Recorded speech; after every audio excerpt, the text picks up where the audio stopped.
According to Washington Star News, this employee was caught adding his own flavor to Wendy's chili for years. Do I have your mouth watering yet? You're watching Darkness Prevails, the best channel to share your creepy true stories with the world, because this world is a strange one. Most of us who have worked jobs ended up working our first job at a fast food place. Nothing wrong with that, it's easy to get on board and easy to learn. But it is not an easy job, dealing with customers, cleaning the mess of a place, trying to survive. The following stories are allegedly true stories of the horrors that have happened to people who have either worked at or went to Wendy's. Don't let that ginger near your beef. Remember, you can share your scary true stories with me using the links in the description. I'm looking for creepy MySpace stories.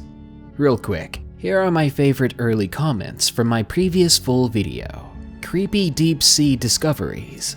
Free Liberty says, "The seas are deep like my mind. If that's how it worked, I'd be dealing with a shallow puddle."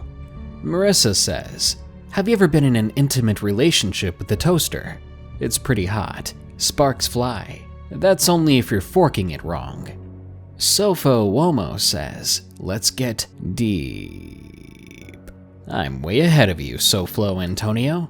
The Cocker Spaniel says, "This scars me more than my grades. Sticks and stones, my friend, but grades live on forever." And Matt Bowman says, "I have 100 creepy stories. Darkness Prevails wants to know your location. That's where you're wrong, because I already know where you are." Anyway, let's find out where's the beef by diving into these scary Wendy's stories. Number 1. Wendy's by the Woods, submitted by Jensen. I used to work at Wendy's.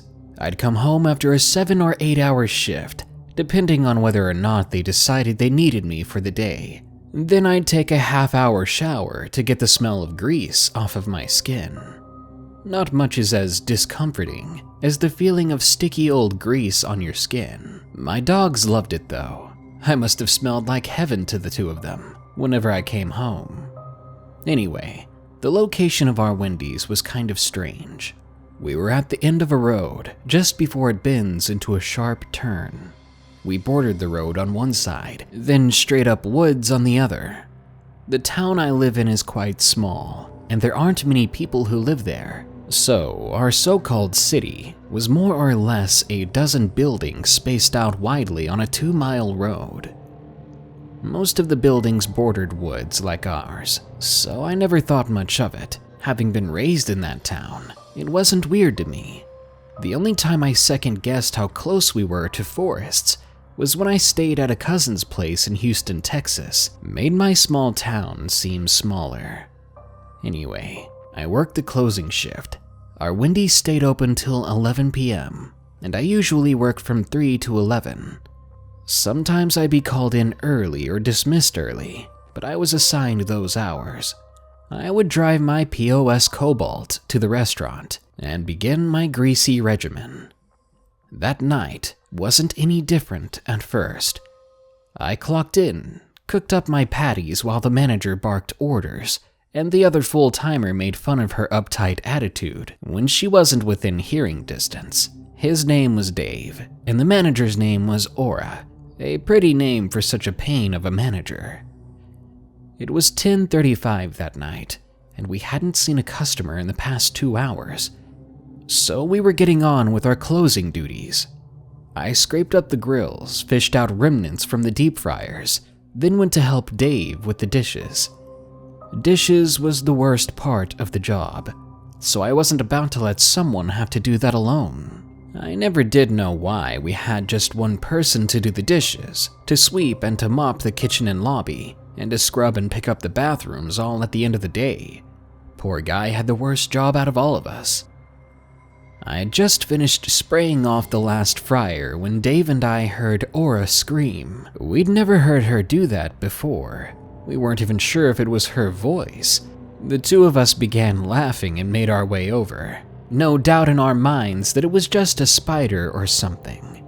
Aura was at the drive-thru window with the headset on. She had taken over drive-thru duties while we focused on closing. "You okay?" I asked, trying to force down my smile. Without even looking at me, still staring out the drive-thru window and keeping both hands on it to make sure it didn't open, she said to me, "There's someone outside." "Is it a drive-thru order?" Dave wondered. "No, I mean someone came from the woods. They ran right up to the window. They tried to climb inside while I was right here," she explained nervously. "That's weird. Do you want me to go outside and shoo the guy away?" I asked. "No, just stay inside." "Probably just some prankster," Dave assumed. "Someone desperate for some YouTube views." I asked Aura if I could go ahead and lock up the lobby just in case, and she said yes. I think we would all feel a bit more comfortable if the place was locked up tight. I was seconds away from walking out from behind the counter when the door rang. Someone had just entered. Now, the front of the building was almost entirely glass. If someone had pulled up, we'd have seen their car. But we'd seen nothing, and at that point, I was too nervous to leave the counter. I took a moment to gather my courage, and I nodded at Dave and Aura, who were both silent and looking at me in suspense. Then I stepped through the door and out into the lobby. It was empty. I walked slowly over to the left entrance, the one that had rang before. I saw no one outside or inside the building, so I locked it and was about to walk over to lock the other when I saw the wet boot print on the tile floor. It was outlined by water and dirt. I looked back over the lobby, but something else caught my eye. Someone else. He was standing at the lobby door I had just come from, meaning he had to have been hiding behind it or in the bathroom down that corridor. He was disheveled, a dirty mess, and his jaw appeared to be grotesquely lodged out of place. In his hand was a metal pipe, rusted beyond the ages. He was looking at me, one of his eyes twitching rapidly. There was a slow-moving red liquid on his cheek, flowing from 3 parallel gashes in his face. He tried to talk, but the sound that came out was jumbled and unintelligible. "Sir, please put that away," I said with a stutter. He walked toward me, then raised the pipe in the air above his head, as if to say, "You mean this?" or trying to threaten me with it. I couldn't tell. He stumbled suddenly, bringing him inches from me when Dave came out of the lobby door and put him in a chokehold. The man dropped the pipe and fell to the ground unconscious in seconds. He had passed out, not from the chokehold. We called an ambulance and the police, and they towed away the stranger. No charges were placed, though. There was no need to after we heard his story and the report. The man was a homeless man. He had been holed up in those woods for the past few years, never really bothering anyone. That night, though, he had been attacked by, I kid you not, a cougar. Clawed his face up real good and broke his jaw clean out of place. He even lost a few teeth. But he was able to make it to our store where, instead of helping him, we attacked him. I felt so bad for the guy, but at least he was okay. He got the help he needed. Afterwards, management felt it appropriate to install some security cameras inside and out of the place. And to be honest, I'm a bit more wary of the woods than I was before. Number 2. Why I Quit Working at Wendy's. Submitted by AJ. This is a story about the worst job I've ever had. I worked at Wendy's. You know, the place that brags about fresh, never frozen beef that somehow still gives quite a few people the runs. Yeah, I worked as the cashier for the front counter, and the people I had to serve, Jesus Christ, it was the worst. But it still wasn't as bad as it was about to be. We had a certain boy. He must have been 17 or so, but he was about 6.5 feet tall and easily over 200 pounds, most of which wasn't muscle either. He was a sight to behold, as well as a strange person to have around you. He would never order food. He would just walk into the store, sit down, and stare at random people. I always assumed that he was autistic. Seriously, I'm not trying to be rude, I just figured there was something different about him, something off with his social skills. Well, the guy started doing something weird. He'd blatantly dig through the trash bins in the lobby, pulling out food and trash and tossing it all into the floor indiscriminately. Now, I assumed at first he had been digging up old food and eating it, but he wasn't. Well, I was the lucky guy that had to go out there and tell him he had to stop that. When he didn't listen, I tapped him on the shoulder and said it louder. He stopped, stood straight up, towering over me, and he began to cry. Never have I went from irritated to sad so fast. He walked out of the store, and I thought that was that.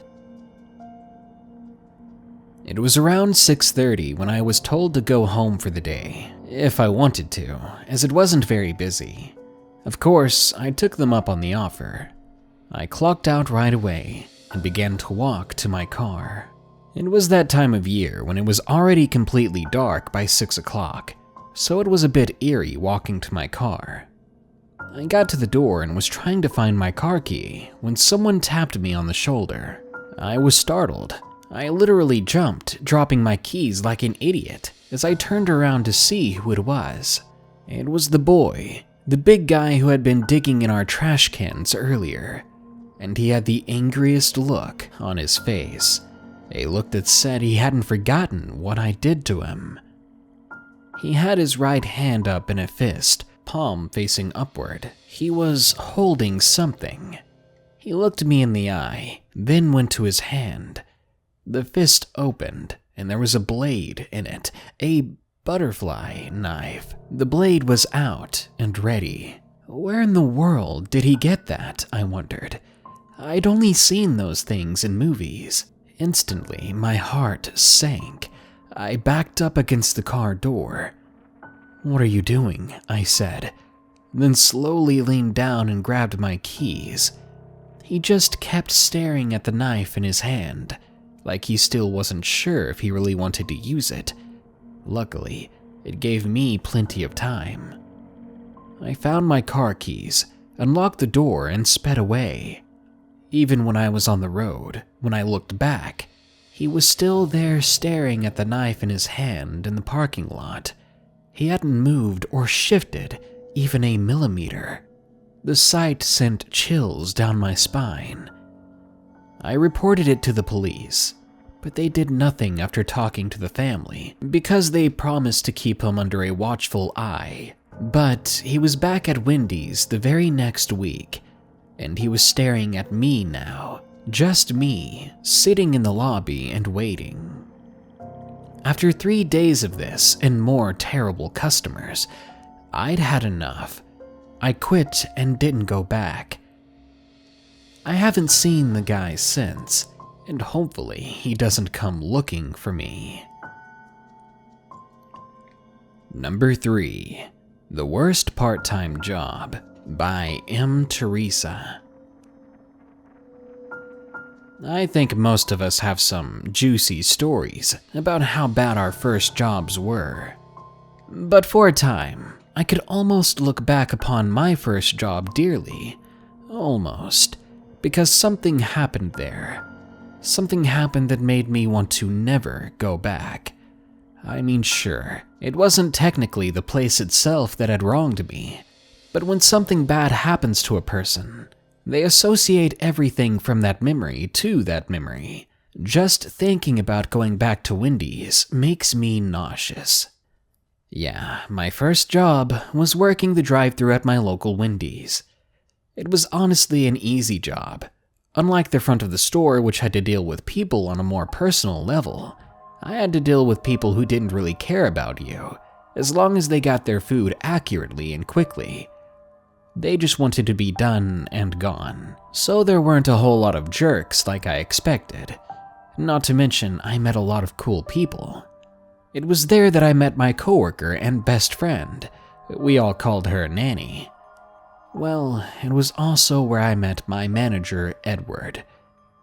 Edward was uptight, arrogant, cruel. No matter how hard you worked, he'd find something to put you down about. Did you clean up the lobby without being told, faster and better than anyone had before in that restaurant? Well, it took you 2 seconds too long to greet that specific customer. Did you get out every order in under 2 minutes in the drive-thru somehow? Well, he didn't like your quick attitude. Screw that guy, especially after what he did to me. It was a Friday, and I was ready to clock out that night, meet up with Nanny, and sleep in. We were closing up the store when Edward asked the other worker that evening if he wanted to go ahead and go home, leaving just me and Edward there. I rolled my eyes, knowing there'd just be plenty of extra hell for me since I'd be alone with him, and he'd probably had something to chew me out about. When the other guy left, Edward walked up to me as I mopped the lobby. "Take off your headset. Come here," he demanded, beckoning me with his finger. I sighed, leaned the mop on the wall, then did as he told me. He was the manager after all, and I'd be on my way home soon. He led me to the back where the sink and paper products were, and he pointed at the floor.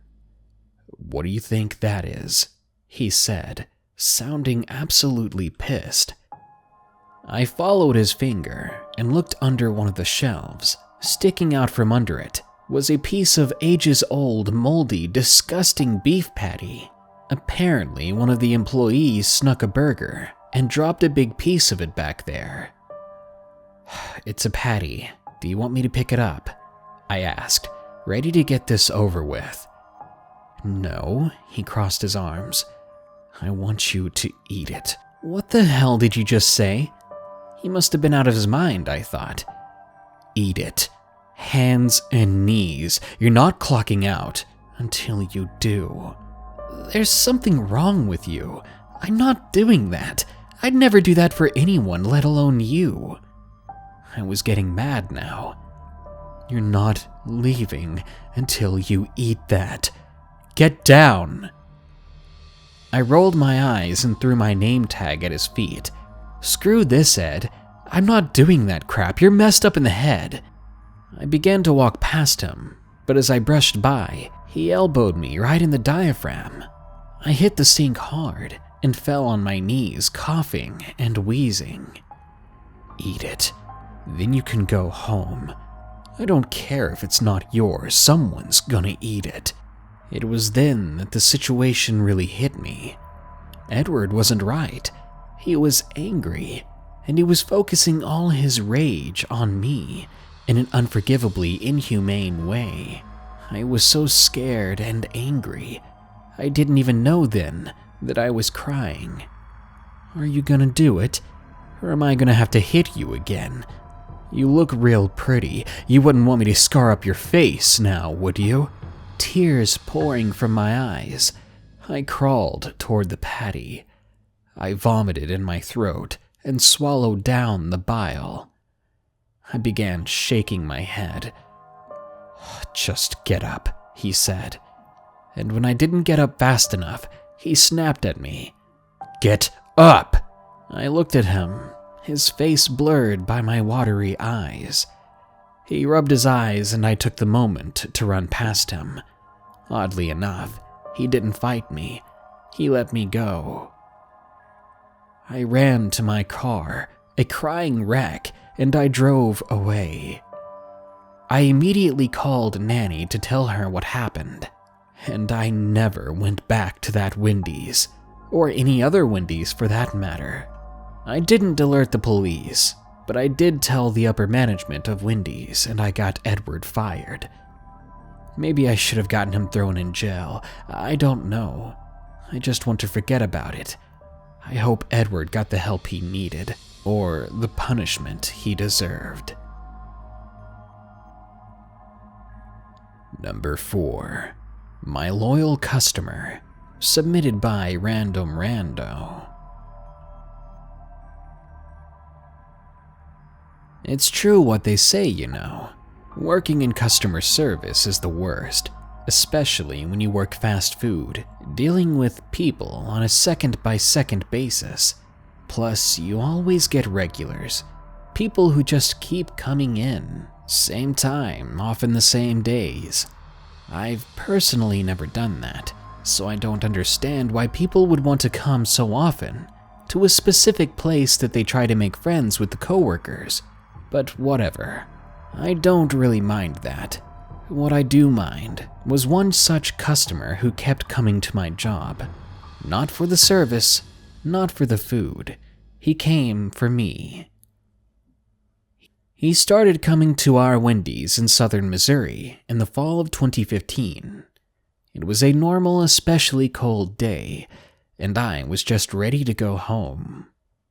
He walked up, and instead of placing an order, he seemed to catch himself and looked at me straight in the eye.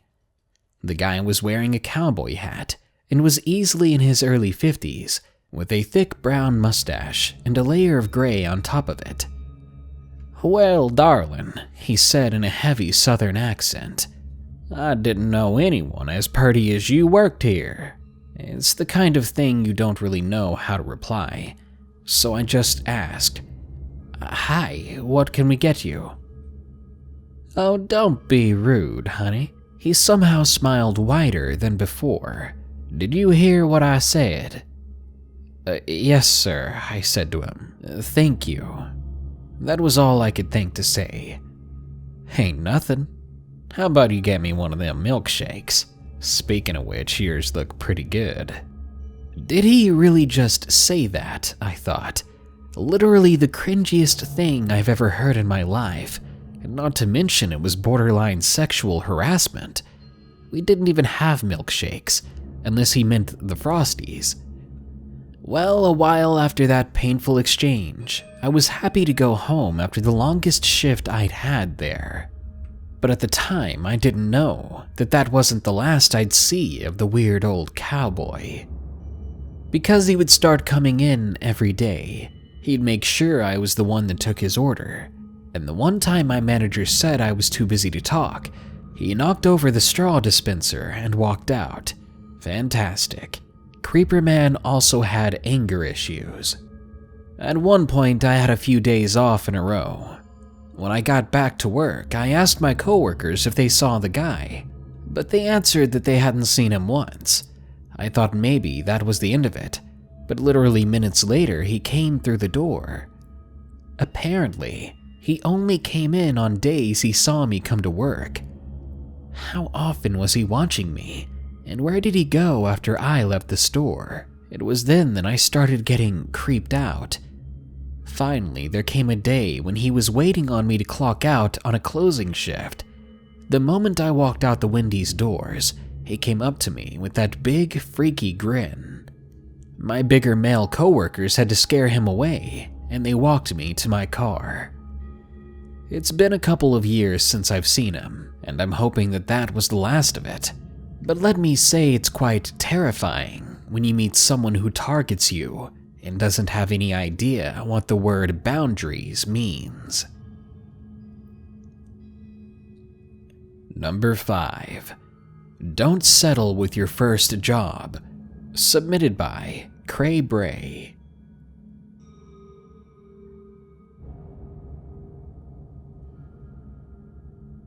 When I was 16, my family moved from Seattle, Washington down to Oklahoma. It was there that I started working at Wendy's.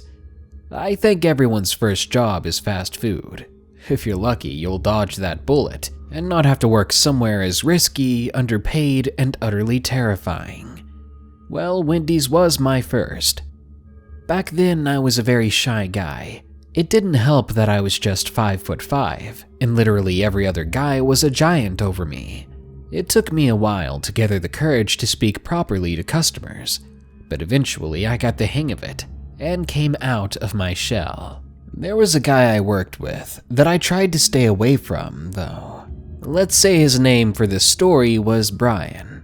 He was a big dude, 6 foot tall but especially lanky.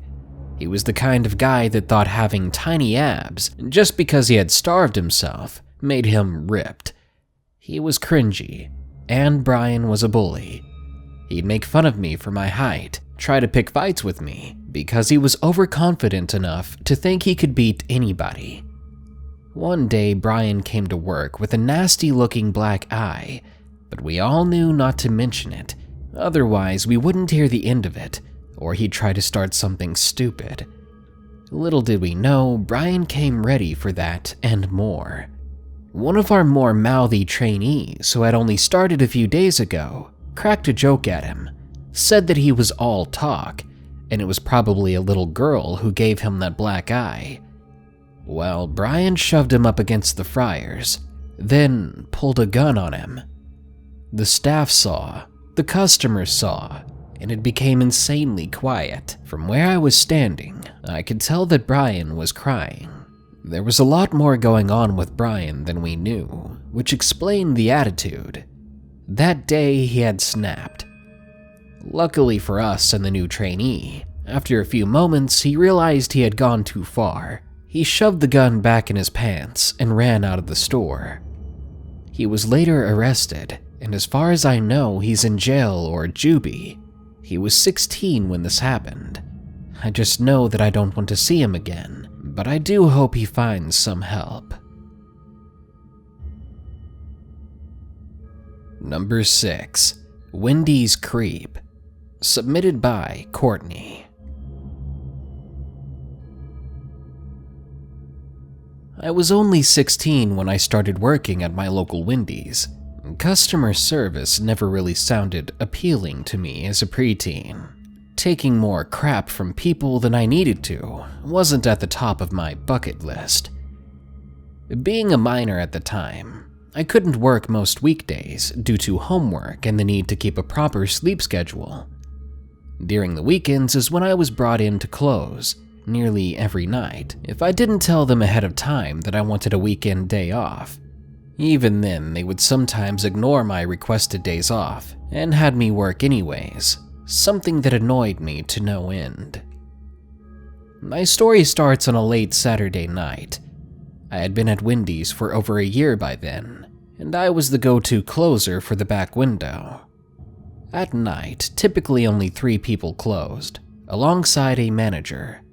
1 on front window, 1 in back window, and 1 on the grill, keeping the store in line while the manager stayed in the office, doing so-called more important things. My job was simple: cash out all drive-thru customers and wash the dishes. Luckily, business had started to die down around 10 o'clock, and I happily cleaned the dishes coming my way. That's when the familiar ding on my headset rang in my ears, signaling that there was someone new in the drive-thru.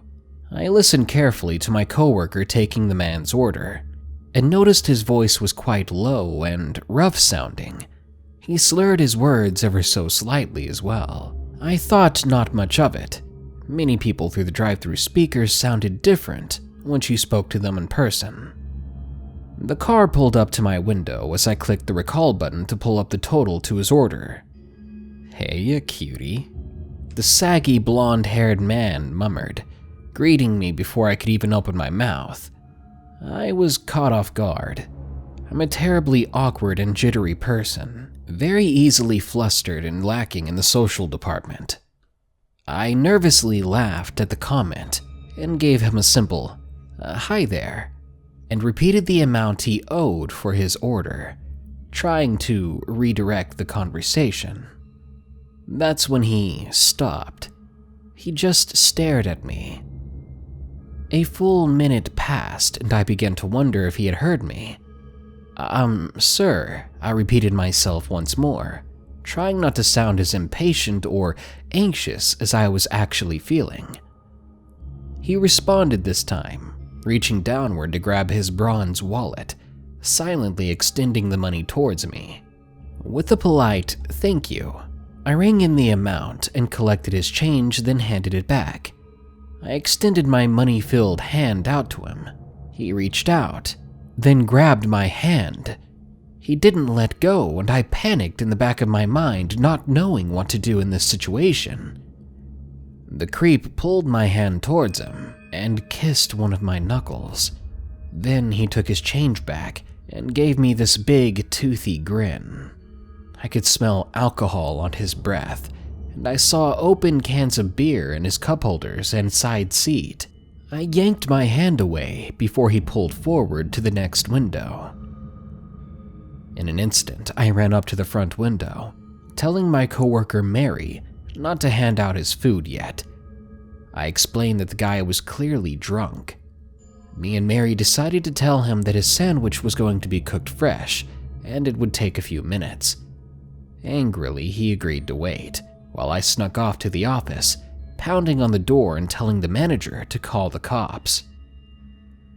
Though Mary did her best to distract the man, he got antsy and eventually took off. The cops were too late. Luckily, though, I was smart enough to snap a picture of his license plate, and he was soon found and arrested. The more I think back on the incident, I feel unnerved and uneasy to think of what more damage he may have caused by driving, and how many other underage girls he would have hit on that night as well. Though it was just unwanted physical contact, I felt dirty all the same. That night when I got home, I took a very, very long shower. Number 7. Mondays. Submitted by Alexis. My best friend and I work at a Wendy's near our houses. I've had a few creepy experiences at work, but never one quite like this. I was working the fries that night and noticed that out of the corner of my eye, a man was watching me, giving me the up-down. I hid by the drive-thru, hoping he'd lose interest, finish his food, and leave soon. But my manager asked me to help the girl at the front register since a bunch of people just came in, and she was fairly new. I took a man's order and I began to make his drink. I turned my body away from the man that had been watching me, as he obviously peered over the counter to check out my body. He then called out to me, "Ooh, how are you doing, Alexis? What time do you get off?" When he said my name, I felt my heart begin to pound, and felt even more uncomfortable than I was already. I told him that I was only 16, and that I had a boyfriend, not that I was lying. Another customer standing next to him, and the man's friend looked at the guy with disgust since he was trying to pick up a teen at Wendy's. The creepy guy watched me as he left and said it was a good thing I told him because he's a grown man. I made sure my coworkers knew to watch out for him, but I hope he never eats at my Wendy's again. Number 8. Around the Corner. Submitted by Rosewood.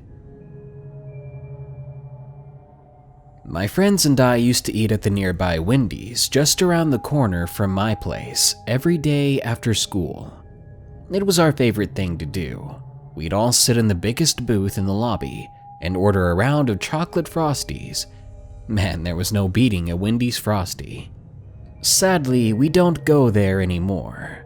I don't think we'd make it out alive if we tried to go back. You see, a couple of years ago, our town had an outbreak of gang activity.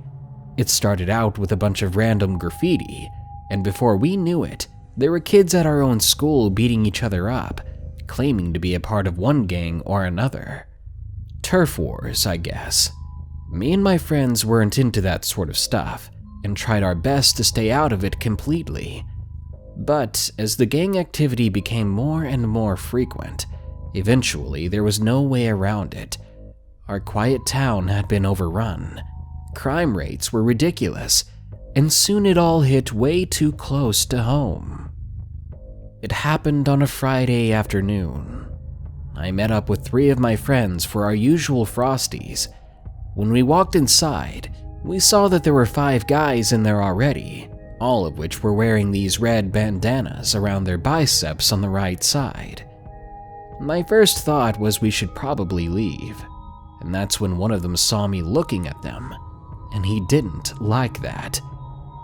Though he was much smaller than me, he came right up and shoved me as hard as he could, causing me to hit the glass of the door behind me. "What you want, punk? You want to start something?" he said. Immediately, my friends reacted. That was the biggest mistake. One of them helped me up, and Eric, the biggest of our group, got in the guy's face. "Yo, back off. We ain't trying to start nothing." As soon as Eric spoke that sentence, the rest of the gang members were over us, and they didn't have time to talk.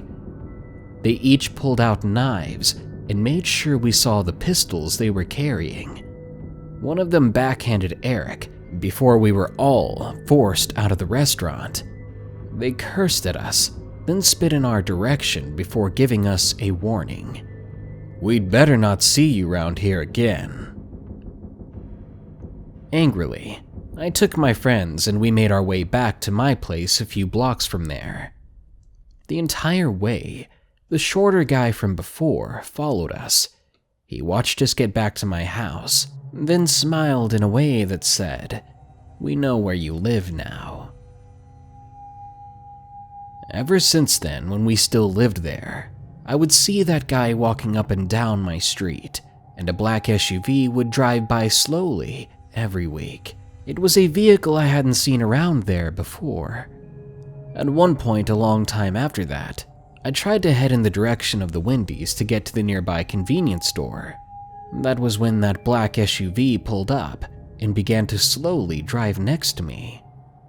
It didn't stop until I turned around and walked the other way.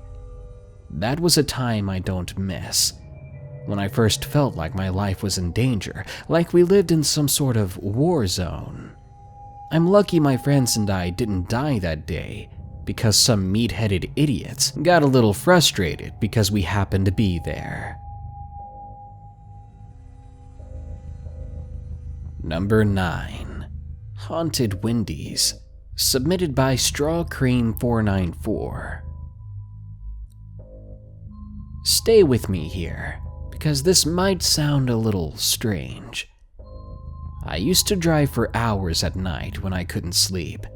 I had a chronic form of insomnia, and the best thing for it was to drive. I'd use the time to listen to late-night talk radio and explore places I'd never seen before. I found an abandoned town I didn't know existed in my area.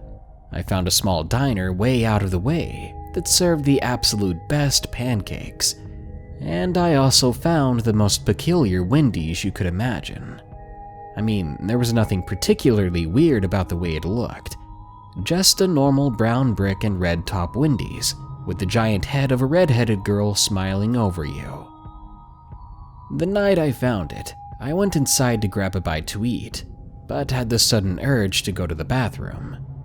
When I walked inside the building, I immediately saw that I was the only customer there. I was expecting the usual awkward greeting, but the guy behind the counter simply stared at me, looking like he was ready for his life to be over. I nodded a silent hello to him, then walked to the bathroom. When I took one step into that bathroom, the door swung shut behind me as I was hit with an acrid smell, like a mix between mold and fecal matter left uncleaned from the toilets for years. Better yet, one of the long halogen lights was flickering, and I couldn't be sure if it was going to stay on or turn itself off the next second.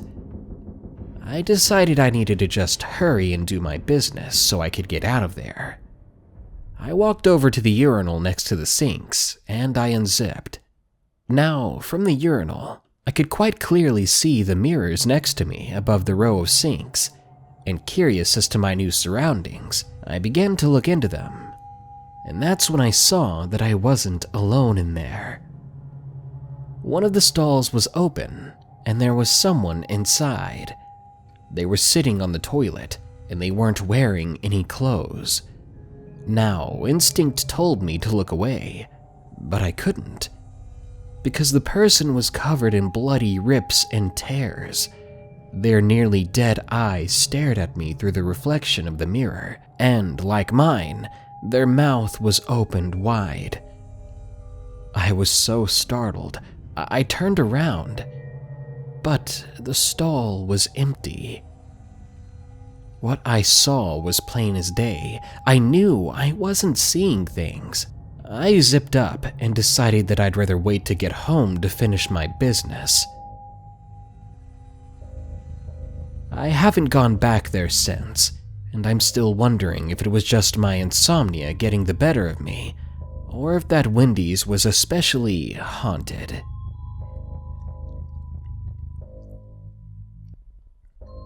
Number 10.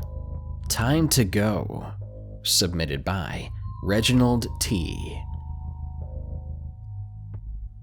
This is a quick but quite eerie story. I took my 6-year-old daughter to Wendy's one day. She loved the fries there, they were her favorite, and I was quite fond of the Junior Baconator myself. After we ordered our food and sat down, I noticed a little girl smiling over at our table. She was the same age as my daughter and twice as outgoing. She and what appeared to be her mother sit across from us in the restaurant. I smiled and waved at her before going back to my sandwich. Suddenly, I noticed her mother got up to go to the fountain drink area for a refill. And in her absence, an old, drugged-out looking man walked up to the girl, grabbed her by the hand, then began to lead her out of the building. I stood up right away, ready to come to her rescue, but several other customers had seen it as well, and had confronted the man. The crying mother took the girl back and called the police. It was a quick and weird incident, but with a daughter the same age as that girl, it terrifies me to know that there are people out there that would attempt a kidnapping in public in broad daylight. If it weren't for good people out there, that little girl may have never been returned.